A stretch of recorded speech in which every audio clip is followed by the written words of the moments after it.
Nagka-landslide sa bahagi ng Esperanza Lebac Road sa Sultan Kudarat. Na-stranded ang ilang motorista dahil sa pagguho. Karamihan sa kanila ay may binibiyahing produkto o may sakay na pasahero papunta sa magkabilang bayan.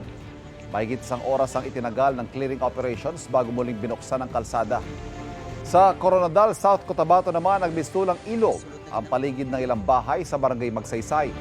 Abot tuhod ang baha dahil sa pag-apaw ng mga sapat kanal kasunod ng pagulan. Mabilis daw ang pagtaas ng level ng tubig na umabot sa loob ng ilang bahay. Ayon sa Pag-asa, ang pagulan doon dulot ng local thunderstorm. Kapuso, para laging una ka sa mga balita, bisitahin at mag-subscribe sa GMA Integrated News sa YouTube. Sa mga kapuso abroad, samahan nyo kami sa GMA Pinoy TV at sa www.gmanews.tv.